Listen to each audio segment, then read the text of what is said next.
बिस्मिल्लाहिर्रहमानिर्रहीम। स्टूडेंट्स, आज हम अपने चैप्टर नंबर 4 का टॉपिक स्टार्ट करेंगे, इंटरमॉलिक्यूलर फोर्सेस। इंटरमॉलिक्यूलर फोर्सेस जो हैं, आपको पता है हम प्रीवियसली आयनिक बॉन्ड पढ़ चुके हैं, कोवेलेंट बॉन्ड पढ़ चुके हैं। आयनिक बॉन्ड और कोवेलेंट बॉन्ड ये वो फोर्सेस हैं जो कि एटम्स को आपस में कनेक्ट करके रखती हैं, एटम्स को आपस में जोड़ के रखती हैं, ठीक है। लेकिन कुछ सब्सटेंसेस, बल्कि काफ़ी सारे सब्सटेंसेस ऐसे होते हैं जिसमें मॉलिक्यूल्स एग्जिस्ट करते हैं, और मॉलिक्यूल्स जो हैं वो एक जैसे एटम्स से भी बने हो सकते हैं और वो मुख्तलिफ एटम्स से भी मिलकर बने हो सकते हैं। तो मॉलिक्यूल्स जब एक ही सिस्टम के अंदर को एग्जिस्ट करते हैं तो उनके दरमियान भी फोर्सेस ऑफ अट्रैक्शन होती हैं, और वो अनलाइक एटम्स के दरमियान होती हैं, ठीक है। तो वो फोर्सेस ऑफ अट्रैक्शन जो मॉलिक्यूल्स को आपस में बाइंड करके रखती हैं, उन फोर्सेस ऑफ अट्रैक्शन को हम कहते हैं इंटरमॉलिक्यूलर फोर्सेस ऑफ अट्रैक्शन। जैसा कि जो है हमारे पास कोई भी सब्सटेंस है, वाटर है, वाटर के अंदर वाटर के मॉलिक्यूल्स होते हैं। H2O जो है वो उसका एक मॉलिक्यूल का फार्मूला है। तो अब वाटर में एक मॉलिक्यूल तो नहीं होता, वाटर में तो बहुत से मॉलिक्यूल्स होते हैं। तो अब वो सारे मॉलिक्यूल्स इकट्ठे वाटर की फॉर्म में इकट्ठे रहते हैं, तो उनके दरमियान फोर्सेस ऑफ अट्रैक्शन है, उन्हें इंटरमॉलिक्यूलर फोर्सेस कहते हैं। अब ये जो इंटरमॉलिक्यूलर फोर्सेस हैं, ये बेसिकली तो ये वीक फोर्सेस होती हैं as compared to ionic and covalent bond, लेकिन ये एग्जिस्ट करती हैं तो मॉलिक्यूल्स जो हैं वो एक दूसरे के साथ को एग्जिस्ट कर सकते हैं।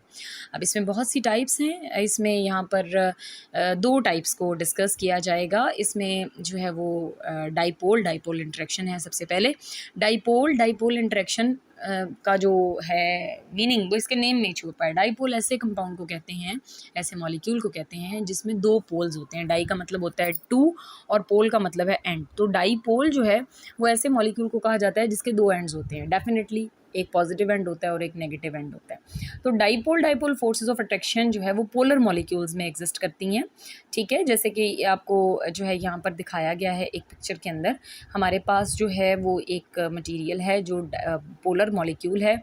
इसमें आप देख सकते हैं ऑरेंज और ग्रीन कलर की आपको बॉल्स नज़र आ रही हैं।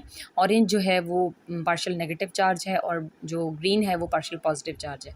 तो ये मॉलिक्यूल्स अपने आप को बल्क में इस तरह से अरेंज करेंगे कि positive and will face the negative end of the other molecule.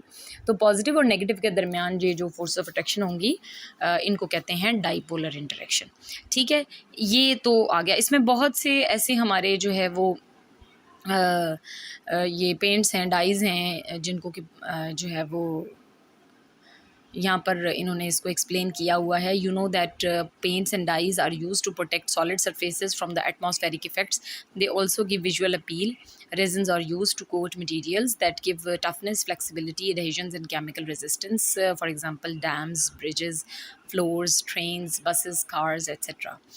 इसको जो है वो रेजिन से पेंट किया जाता है, ठीक है। अब जो सिंथेटिक रेजिन्स होते हैं ये जो है वो वाटर रेजिस्टेंस जहाँ पर रिक्वायर्ड होती है वहाँ पे यूज़ किए जाते हैं। तो इसमें अब ऐसी मतलब कौन सी फोर्सेस ऑफ अट्रैक्शन है जो इनको बाइंड कर सकती हैं सरफेसेस के साथ, ठीक है। तो ये ऐसी सरफेसेस जो होती हैं इनको हम जो कि वीकली अट्रैक्ट करती हैं पॉजिटिव और नेगेटिव एंड अगर मॉलिक्यूल के अंदर मौजूद है, तो ऐसी फोर्सेस को हम कहते हैं डाइपोल इंटरेक्शन, और वो इस तरह के मॉलिक्यूल्स में एग्जिस्ट करती हैं। और इस तरह के मॉलिक्यूल्स में एग्जिस्ट होने की वजह से आप देख सकते हैं पेंट्स यूज़ किए जाते हैं, डाइज़ यूज़ की जाती हैं।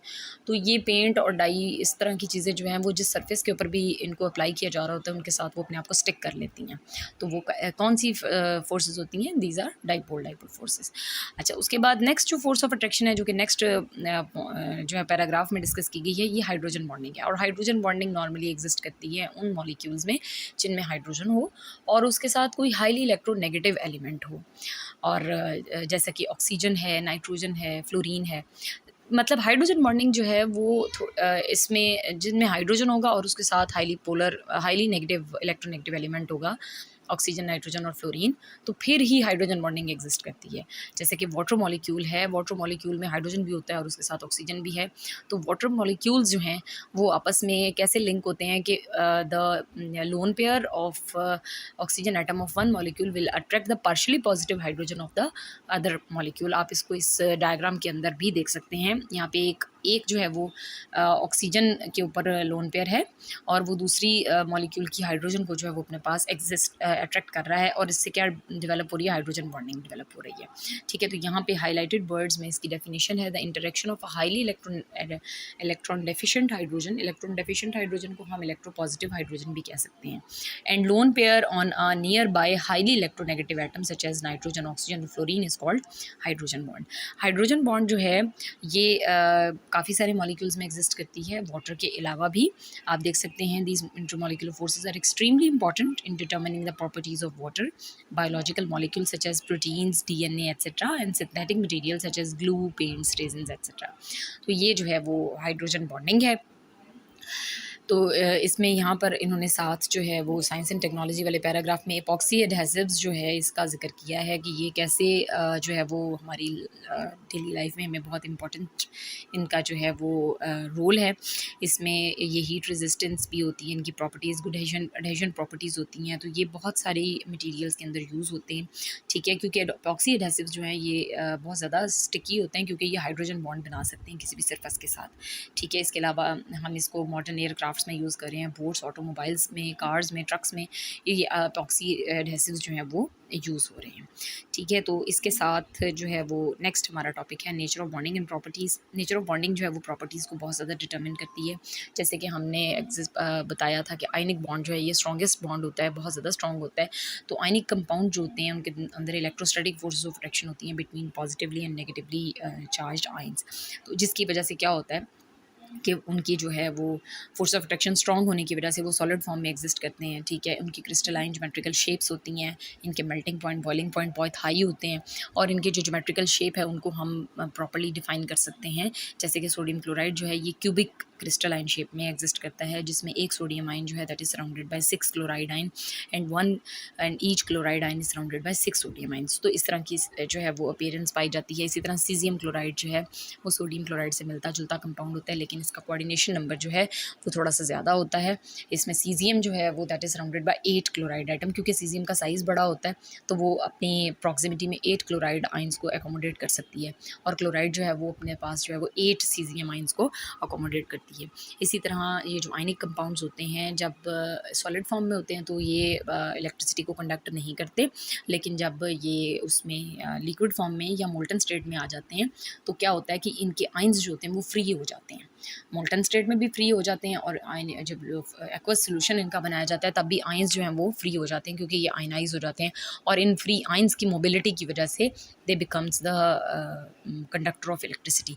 ठीक है, तो ये बहुत अच्छे कंडक्टर्स बन जाते हैं whenever they are present in ionic form, molten state, और they are present in aqueous form. आप देख सकते हैं कि इस डायग्राम में उन्होंने मोल्टन सॉल्ट लिया हुआ है जिसमें आपको ऑरेंज और ग्रीन बॉल्स नज़र आ रही हैं। ये येलो या ऑरेंज बॉल्स जो हैं they are representing sodium ions, and जो कि ग्रीन आयन बॉल्स हैं ये क्लोराइड आयंस को रिप्रेजेंट कर रही हैं। तो ये मोल्टन स्टेट में है, आयंस फ्री हैं। जैसे ही हम इसको बैटरी के साथ इसके अंदर इलेक्ट्रोड्स, नेगेटिव और पॉजिटिव इलेक्ट्रोड्स को हम इसके अंदर फिट करेंगे, जैसे ही हम इसको बैटरी के साथ कनेक्ट करेंगे तो ये जो है जब भी पावर सोर्स अप्लाई किया जाएगा तो ये इसमें बल्ब जो है वो लाइटन अप हो जाएगा, क्योंकि और ये बल्ब का जलना ही इस चीज़ की जो है वो प्रूफ है कि they are the conductor of electricity, क्योंकि अगर ये कंडक्टर नहीं होंगे तो ये इलेक्ट्रिसिटी को अपने अंदर से पास नहीं होने देंगे। ठीक है, उसके बाद ये पैराग्राफ है साइंस एंड टेक्नोलॉजी का, this is about synthetic adhesives. ये क्वेश्चन भी आपको पेपर में आ सकता है, सिंथेटिक एडहेसिव्स, ग्लूज और एपॉक्सी रेजिन्स, ये भी यानी इसमें भी कौन सा फिनोमेना होता है, इसमें भी intermolecular force of attraction, hydrogen bonding और डाइपोल डाइपोल इंटरेक्शन होती हैं जो कि इन रेजन्स को एडहेजन प्रॉपर्टीज़ प्रोवाइड करती हैं। और ये जो सिंथेटिक एडहेसिव्स हैं ये हमारी लाइफ में बहुत ज़्यादा अप्लाई हो रहे हैं, ग्लू है, एपॉक्सी रेजन्स हैं, ये बहुत ज़्यादा इंडस्ट्रियल एप्लीकेशंस हैं इसकी। इसके अलावा और भी इसकी कमर्शियल एप्लीकेशंस भी जो है वो इस पैराग्राफ में इसकी एक्सप्लेन की गई हैं। So by this chapter number 4 comes to an end. Next time we will start chapter number 5। Till then take care, अल्लाह हाफिज़।